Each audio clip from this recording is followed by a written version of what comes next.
I'm Kate, a 40-year-old woman who balances a part-time job and household chores. I live with my husband Ted, who's 2 years my senior, and our cherished cat. We've been married for a good 15 years now. If you ask me whether I've been completely content with our marriage, I can't exactly say that I have. One of the reasons is our unfulfilled wish for a child. Another reason? Ted, despite his modest paycheck, hardly lifts a finger to help around the house, preferring to laze about whenever he gets a day off. What's more, Ted has always been a bit of a mama's boy. Even in his 40s, he's always eager to visit his mom, who lives nearby. She's been lonely since Dad passed away. But I know that his mom isn't that frail. She's got quite the nasty streak and lacks any semblance of refinement. Listen to this! The other day, I was standing in line at the grocery store and I accidentally let out a fart. And it was so loud! I was so embarrassed that I turned around and blamed the person behind me for it. My mother-in-law laughed as she shared her shopping experience. Listening to her, Ted, my husband, was also laughing, but I was completely grossed out. I couldn't believe that such a vulgar woman was my mother-in-law. She has such an unpleasant character that she has very few friends, and it seems like her only hobby is bullying her daughter-in-law. I wouldn't mind going to my in-laws' house if I got along with my mother-in-law, but I bet no daughter-in-law would want to get close to a mother-in-law with such a character. Even the couple who used to live in the same house with her, Ted's older brother and his wife, Rose, couldn't stand her and ran away. I guess it's no wonder. What kind of punishment would it be to live with such a mother-in-law? Especially after Ted's brother Ron passed away. Despite being a patient and tolerant person, unlike me, even Rose couldn't stand her and ran away. I wonder how much she was bullied. Rose wanted to be as far away as possible, but her slightly mollycoddled husband didn't want to move far away, so now the three families are living separately, but closely spaced. Are all brothers mama's boys? I wonder what's so good about a mother-in-law like that. Even if I had to live with such a mother-in-law, I could bear it if it was a separate household.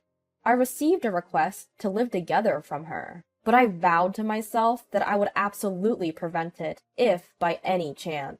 However, the other day, when I was summoned to my in-laws' house by her, the ruckus about living together finally occurred.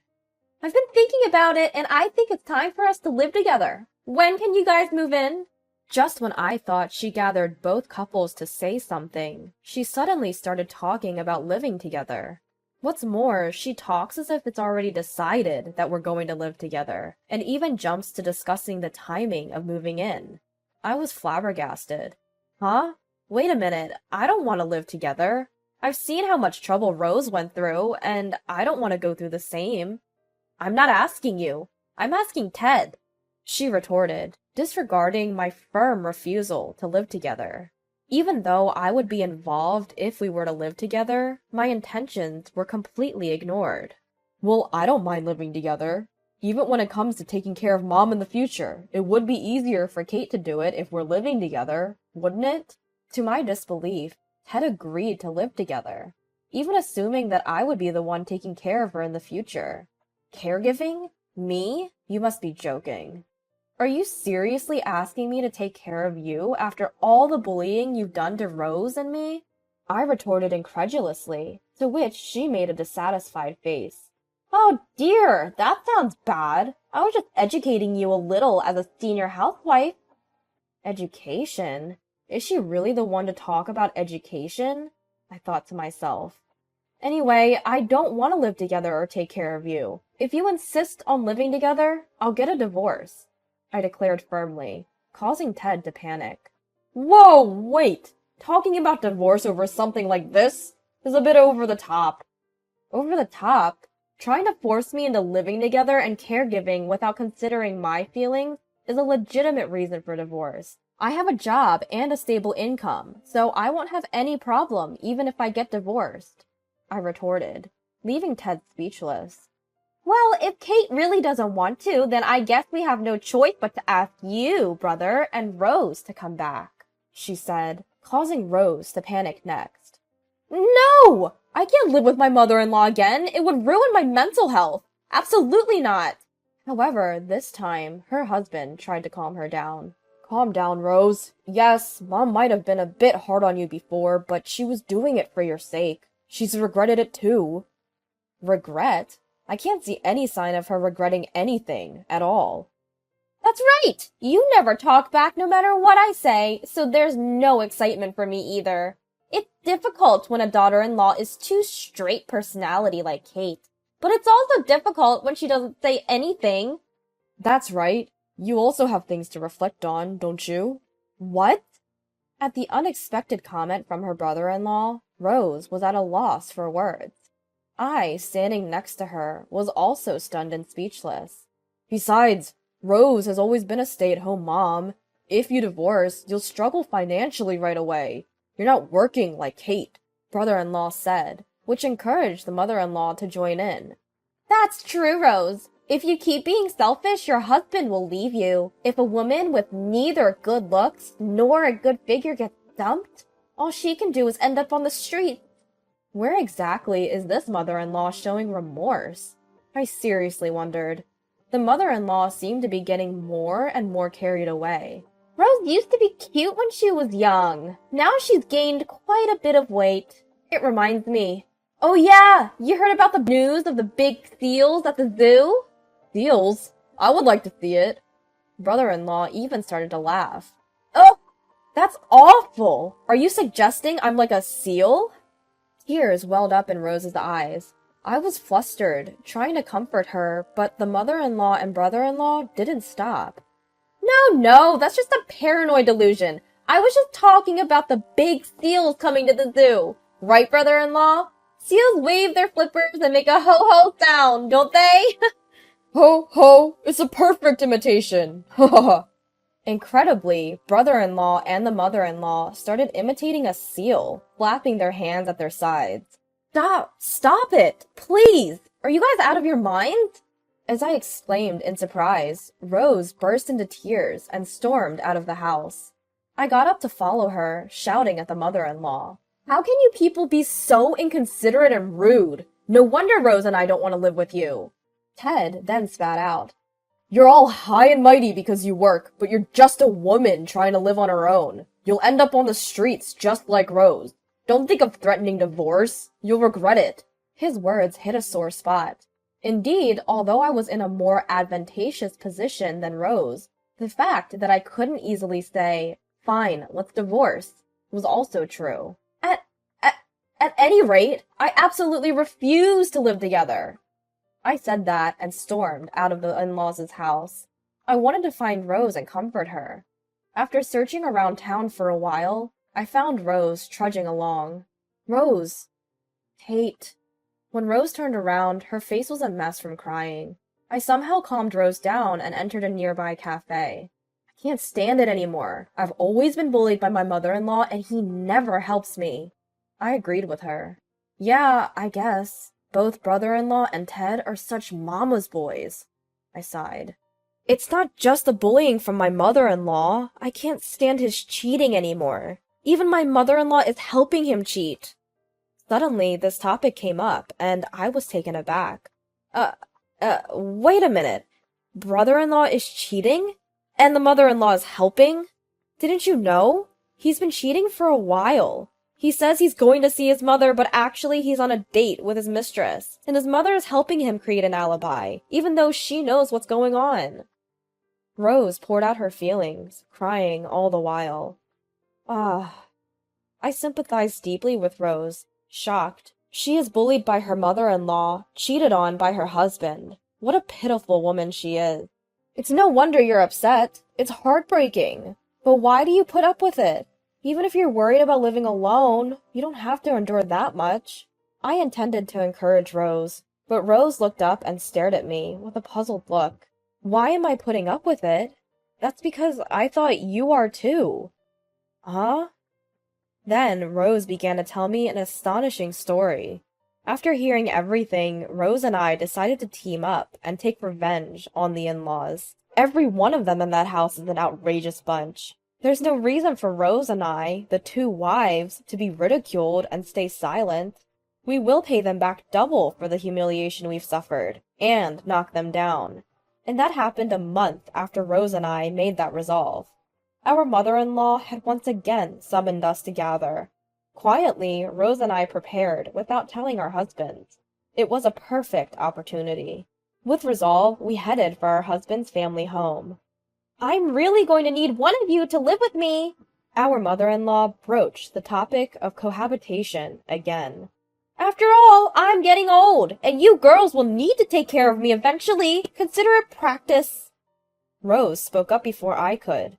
"I won't do it. I absolutely refuse to live here. If that becomes the condition, I will get a divorce." Her tone was different this time, more decisive, which seemed to take our mother-in-law by surprise. "Don't be ridiculous. What about you, Kate?"